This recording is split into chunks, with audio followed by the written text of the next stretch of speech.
In infrared photography, the film or image sensor used is sensitive to infrared light. The part of the spectrum used is referred to as near-infrared to distinguish it from far infrared, which is the domain of thermal imaging. Wavelengths used for photography range from about 700 nanometers to about 900 nm. Film is usually sensitive to visible light too, so an infrared passing filter is used. This lets infrared light pass through to the camera, but blocks all or most of the visible light spectrum.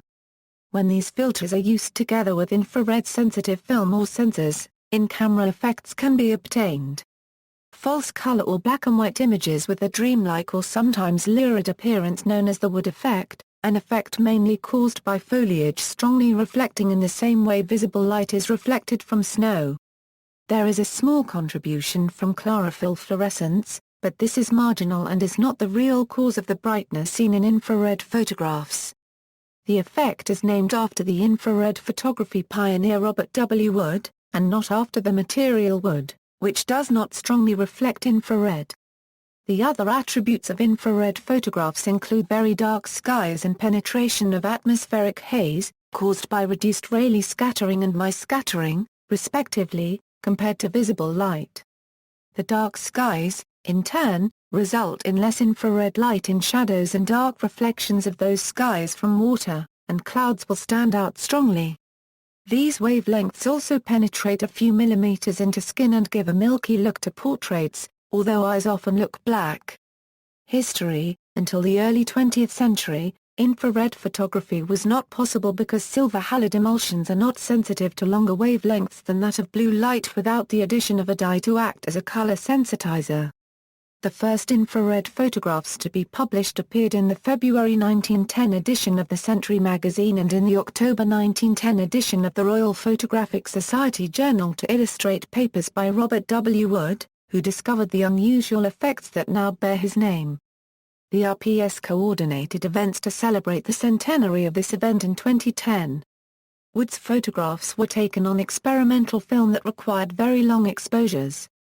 Thus, most of his work focused on landscapes. A further set of infrared landscapes taken by Wood in Italy in 1911 used plates provided for him by C.E.K. Mies at Ratton and Wainwright. Mies also took a few infrared photographs in Portugal in 1910, which are now in the Kodak archives. Infrared-sensitive photographic plates were developed in the United States during World War I for spectroscopic analysis, and infrared sensitizing dyes were investigated for improved haze penetration in aerial photography. After 1930, new emulsions from Kodak and other manufacturers became useful to infrared astronomy. Infrared photography became popular with photography enthusiasts in the 1930s when suitable film was introduced commercially. The Times regularly published landscape and aerial photographs taken by their staff photographers using Ilford infrared film.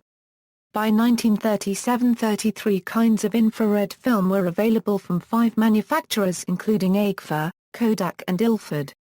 Infrared movie film also available and was used to create day for night effects in motion pictures, a notable example being the pseudo-night aerial sequences in the James Cagney Bette Davis movie The Bride Came COD.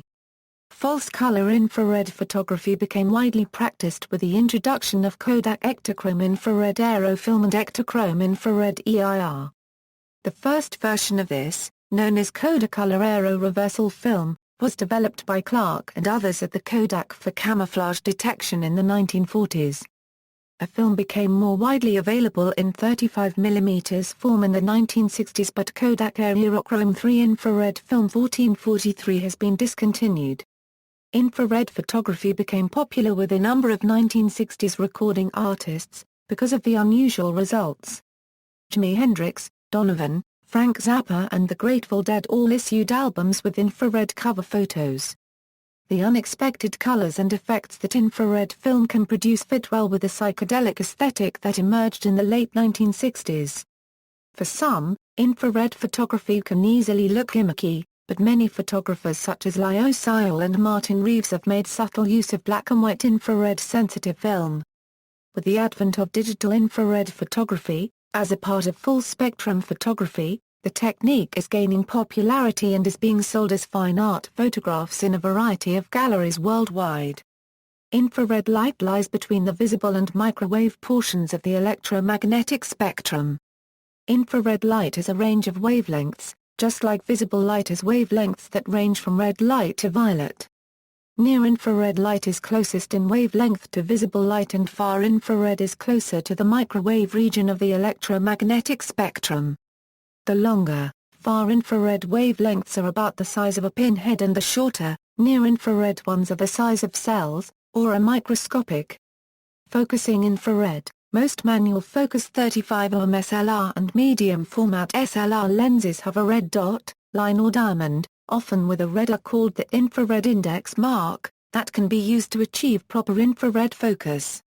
Many autofocus lenses no longer have this mark. When a single lens reflex camera is fitted with a filter that is opaque to visible light, the reflex system becomes useless for both framing and focusing. One must compose the picture without the filter and then attach the filter. This requires the use of a tripod to prevent the composition from changing. A sharp infrared photograph can be done with a tripod, a narrow aperture and a slow shutter speed without focus compensation. However, wider apertures like f/2.0 can produce sharp photos only if the lens is meticulously refocused to the infrared index mark, and only if this index mark is the correct one for the filter and film in use.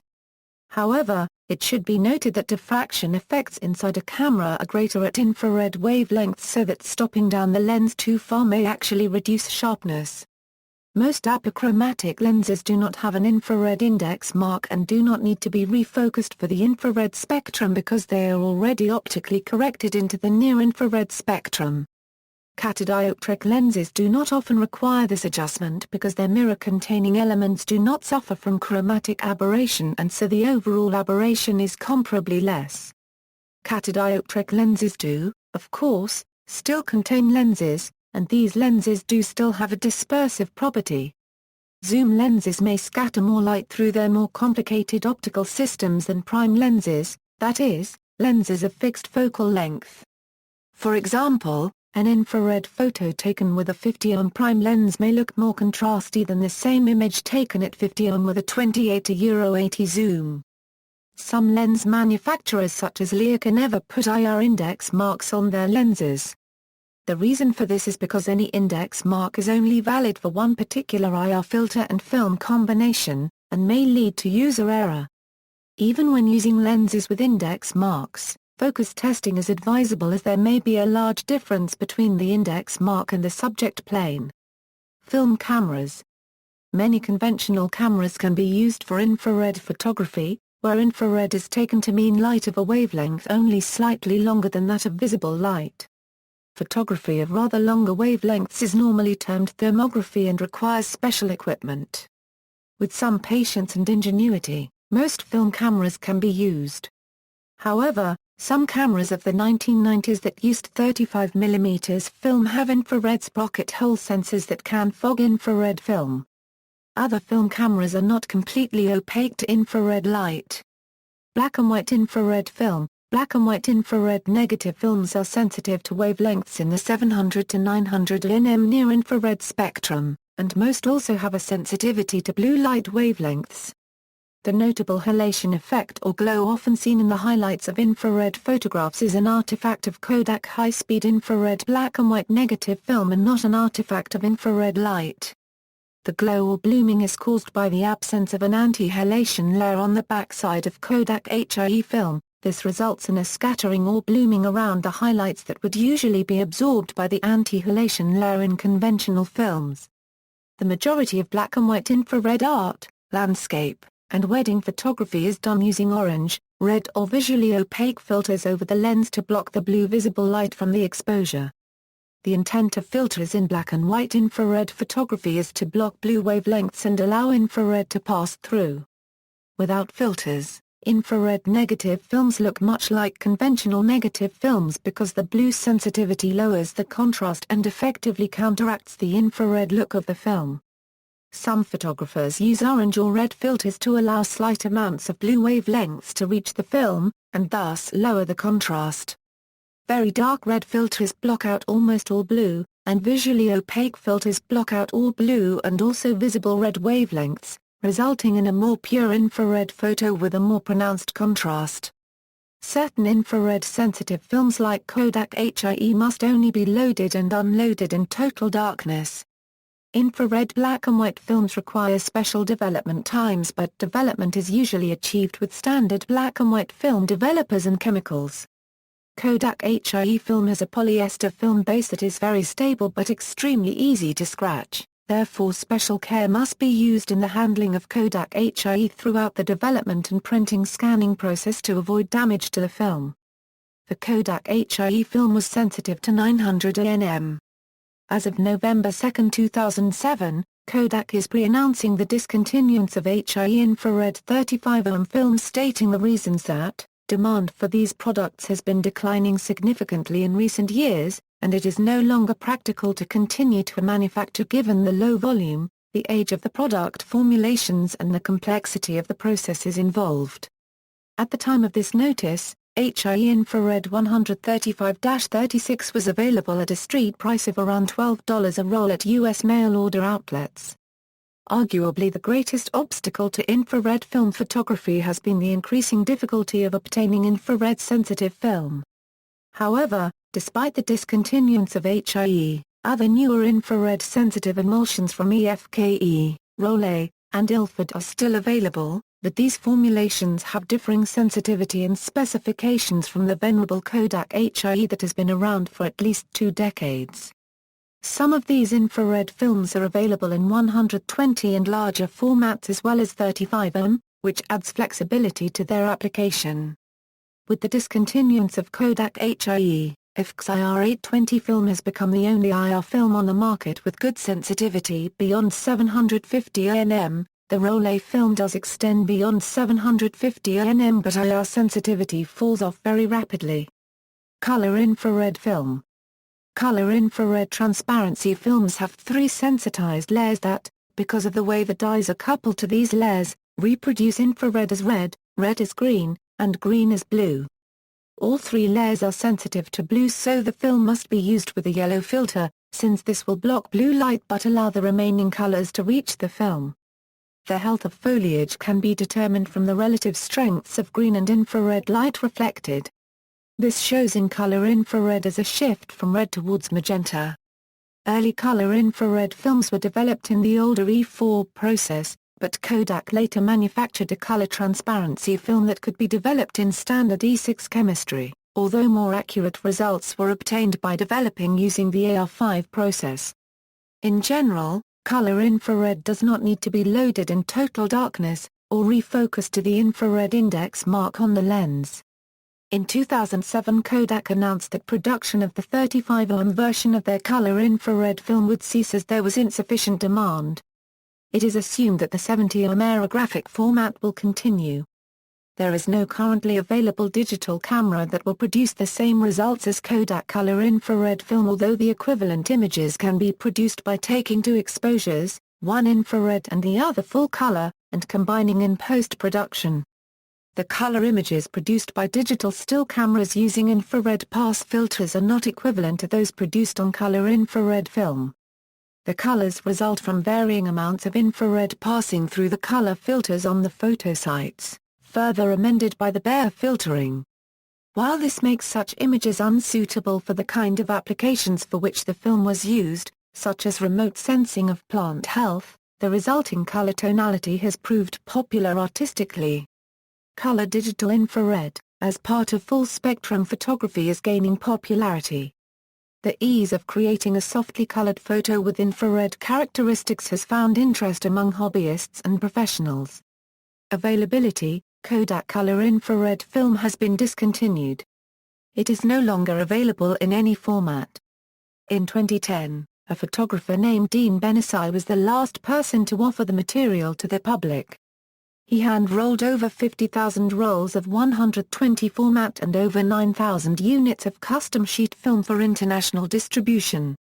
He has supplied the stock for all large format photographs in color infrared film that exist today. Digital cameras. Digital camera sensors are inherently sensitive to infrared light, which would interfere with the normal photography by confusing the autofocus calculations or softening the image, or oversaturating the red channel. Also, some clothing is transparent in the infrared, leading to unintended uses of video cameras. Thus, to improve image quality and protect privacy, many digital cameras employ infrared blockers.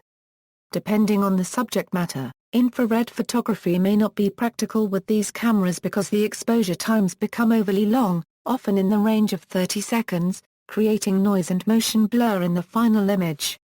However, for some subject matter the long exposure does not matter or the motion blur effects actually add to the image. Some lenses will also show a hot spot in the center of the image as their coatings are optimized for visible light and not for IR. An alternative method of DSLR infrared photography is to remove the infrared blocker in front of the sensor and replace it with a filter that removes visible light. This filter is behind the mirror, so the camera can be used normally, handheld, normal shutter speeds, normal composition through the viewfinder, and focus, all work like a normal camera. Metering works but is not always accurate because of the difference between visible and infrared reflection. When the IR blocker is removed, many lenses which did display a hot spot cease to do so, and become perfectly usable for infrared photography. Additionally, because the red, green and blue microfilters remain and have transmissions not only in their respective color but also in the infrared, enhanced infrared color may be recorded. Since the Bayer filters in most digital cameras absorb a significant fraction of the infrared light, these cameras are sometimes not very sensitive as infrared cameras and can sometimes produce false colors in the images. An alternative approach is to use a Wavelengths X3 sensor, which does not have absorptive filters on it. The Sigma SD10 DSLR has a removable IR blocking filter and DAS protector, which can be simply emitted or replaced by a deep red or complete visible light blocking filter. The Sigma SD14 has an IR UV blocking filter that can be removed installed without tools. The result is a very sensitive digital IR camera. While it is common to use a filter that blocks almost all visible light, the wavelength sensitivity of a digital camera without internal infrared blocking is such that a variety of artistic results can be obtained with more conventional filtration. For example, a very dark neutral density filter can be used which passes a very small amount of visible light compared to the near-infrared it allows through. Wider filtration permits an SLR viewfinder to be used and also passes more varied color information to the sensor without necessarily reducing the wood effect. Wider filtration is however likely to reduce other infrared artifacts such as haze penetration and darkened skies.